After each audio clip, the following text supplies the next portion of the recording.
খাসির মাংস আর ঢেঁড়স রান্না করব আজকে। আসসালামু আলাইকুম, সবাই কেমন আছেন? আশা করি ভালো আছেন। আলহামদুলিল্লাহ আমরাও ভালো আছি। নতুন আরও একটা ভিডিও নিয়ে চলে আসছি। তো আপু ভাইয়ারা আপনারা সবাই কেমন আছেন কমেন্ট করে জানিয়ে যাবেন।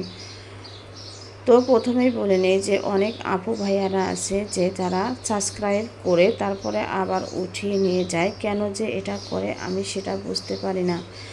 আসলে সমস্যা হলো যে আমার যেহেতু 3টা বাচ্চা, ফ্যামিলিক্যালি আমি অনেক বেশি ব্যস্ত থাকি। দেখা যায় যে ওদের পড়াশোনা, সংসারের কাজকর্ম, স্কুল, কোচিং যাওয়া আসা, হয়তো আমি অন্যের ভিডিও একটু দেখতে সময় লাগে। আমি কিন্তু পরবর্তীতে ঠিকই দেখে আসি, হয়তো একটু দেরি হয়। তাই আপু ভাই আপনাদের বলবো যে আপনারা অযথায় ধৈর্য না হারিয়ে একটু বিশ্বাস রেখে মানুষের ভিডিওতে লাইক কমেন্ট করবেন। আর বিশেষ করে সাবস্ক্রাইব করে যে উঠিয়ে নিয়ে যায়, এটা অনেক বেশি খারাপ লাগে। আমাকে যে একবার সাবস্ক্রাইব করে আমি কিন্তু তাকে সাথে সাথে সাবস্ক্রাইব করে দেই, আমি কখনোই উঠিয়ে নেই না।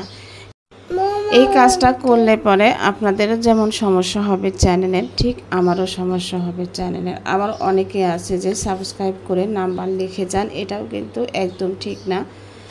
সুন্দর করে একটা গঠনমূলক কমেন্ট করলে আমরা এমনিতেই বুঝতে পারি যে এই আপুটা অবশ্যই ভালো, অথবা এই ভাইয়াটা অনেক বেশি হেল্পফুল। তখন আমরা নিজে থেকেই আপনাদের সাপোর্ট করি। তো যাই হোক, অনেক কথা বলে ফেললাম। আমার কথার মধ্যে যদি কোনো ভুল ত্রুটি থাকে ক্ষমা দৃষ্টিতে দেখবেন। তো কথা বলতে বলতে কিন্তু আমার এই যে মাংসটা কিন্তু মোটামুটি মাখানো হয়ে গেছে, আমি সাইডে রেখে দিয়েছি। আর মাংস একটু মেখে রান্না করলে কিন্তু খেতে বেশি ভালো লাগে। আর এখানে আমি যে ঢেঁড়স আর আলু দিয়ে ভেজে নিব। ঢেঁড়স আর আলু দিয়ে ভাজা খেতে পছন্দ করেন কমেন্ট করে জানাবেন। লবণ, হলুদ, মরিচ সব কিছু দিয়ে আমি ঢেঁড়সটা সুন্দর করে ভেজে নেব। আর ঢেঁড়সটা যদি আগে থেকে কেটে একটুখানি ছাকটার মধ্যে রেখে দেওয়া যায় তাহলে কিন্তু পিছলা যে ভাবটা সেটা কিন্তু চলে যায়, তাহলে ভাজলে বেশি মজা লাগে, একদম ঝরঝরে হয়। এটা খেতে আমার বাসার সবাই পছন্দ করে। তো ভাজাটা কিন্তু আমার হয়ে গেছে। এখন আমি এই যে মাংসটা রান্না করব। তো মাংসটা রান্না করে তারপরে আমরা খাবো। আর আজকে আমি যেহেতু আলু দিয়ে একটু মাংস রান্না করছি, সেহেতু আমি একটুখানি ঝোল ঝোল রাখবো। তো এখানে আমি কিন্তু মাখানোর সময় পেঁয়াজটা দিতে ভুলে গিয়েছিলাম। মাঝে মাঝেই এমন হয়, দেখা যায় যে পরবর্তীতে আবার অ্যাড করতে হয়। তো আমি আবার পেঁয়াজটা দিয়ে ভালো করে মাংসটা কষিয়ে নেব। আর মাংসটা যত বেশি কষানো সুন্দর হবে, এটা খেতে কিন্তু ততটাই ভালো হবে। আমাদের মা চাচিরা একটা কথা বলে যে কষানো সুন্দর হলে সেটা খেতেও ভালো লাগে।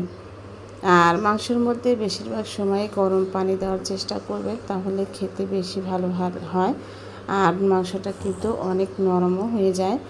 তো কিছুটা আলু দিয়েছি, কারণ আলু আমাকে দিতেই হবে। আমার বাচ্চারা আলু ছাড়া একদমই খাবে না, বিশেষ করে আমার ছোট মেয়ে আর ছেলে। এরা তরকারি খাওয়ার সময় সবার আগে কিন্তু আলুটাই খুঁজে নেয়। তো এই তো রান্নাটা হয়ে গেছে। আজকে কিন্তু আমি তরকারিতে একটু ঝোলটা বেশি রেখেছি। তো মাঝে মাঝে একটু ঝোল তরকারি খেতে আমার কাছে বেশ ভালো লাগে। আর নর্মালি আমার মা যখন এভাবে রান্না করতো অনেক মজা করে খেতাম সবাই মিলে, যার কারণে আমি মাঝে মাঝে এমন একটু ঝোল ঝোল রেখে তরকারি রান্না করি।